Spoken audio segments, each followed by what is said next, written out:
Hello everyone, and welcome back guys. So today we're going to look at major 7 bar chords. Major 7 on the 6th string, using the root on the 6th string obviously, and then the root on the 5th string. So 2 different bar positions. These are again completely movable, so you can change them for whatever note you want to play, whatever chord type you want to play. So the one is with the bass note on the 6th string, so this would be G, this would be an A, this would be an F. Okay. The other one is with the bass note, the root on the 5th string. So C, D, or A sharp, B. Okay. So that's how you're going to know what chord it is, by the bass note you're playing, the root. So starting with the 6th string. Remember, when you're going through all these chords, play them practicing everything together, right? The same way we talked about before.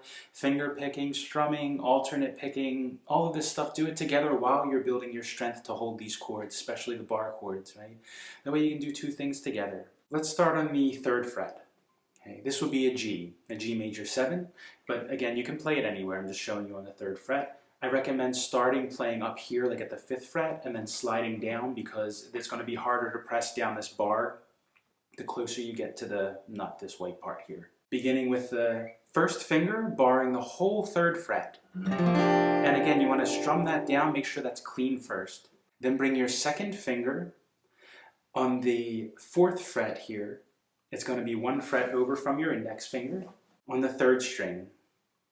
The 3rd finger just above that on the same fret, the 4th fret, 1 fret over from your index finger. And then your pinky just above those 2 on the 5th string, but this time on the 5th fret. So 2 frets away from your index finger. And that's it.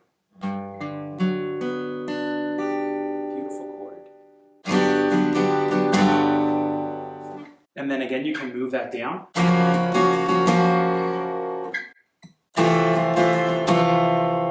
Okay. So it's a movable chord. Okay, so moving on to the 5th string, root on the 5th string.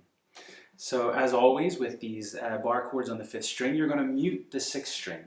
So you're just going to touch the tip of your index finger here when you bar across the 3rd fret. Everything from the 5th string down you're going to bar, and just touch the tip of your finger to the 6th string so you don't hear anything, right? It doesn't play. Then you bring the 2nd finger on the 4th fret, again 1 fret over from the barred finger on the 3rd string. Bring your 3rd finger on the 5th fret of the 4th string, so 2 frets over from your 1st finger. Then the pinky 2 strings down from your 3rd finger on the 5th fret again of the 2nd string this time. Again 2 frets over from your 1st finger. So it's almost the shape of a D chord pretty much.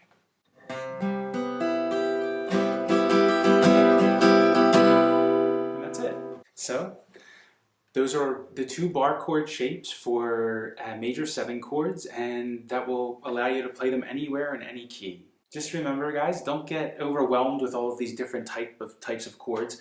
I look chords up all the time when I'm figuring stuff out or learning songs or even playing around with stuff.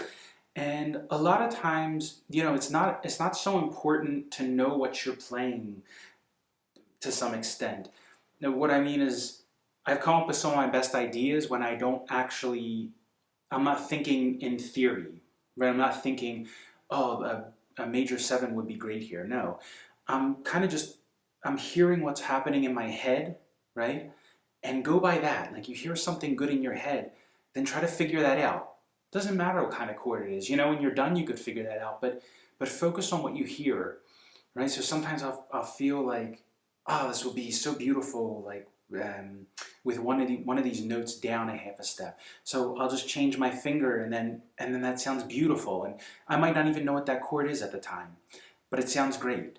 Okay, so don't be afraid to play around. Don't be afraid to experiment and try to figure out what you hear in your head, right? Because that's where all the natural, that beautiful, creative stuff comes. That isn't a copy from anywhere else, right? It's very original, very natural, very you. Okay. So as always, have fun practicing, right? Remember, the tedious stuff's important, but remember to do something, learn something you enjoy playing, okay? Until next time, if you have any questions, comments, need clarification on anything, let me know, and have fun. See ya.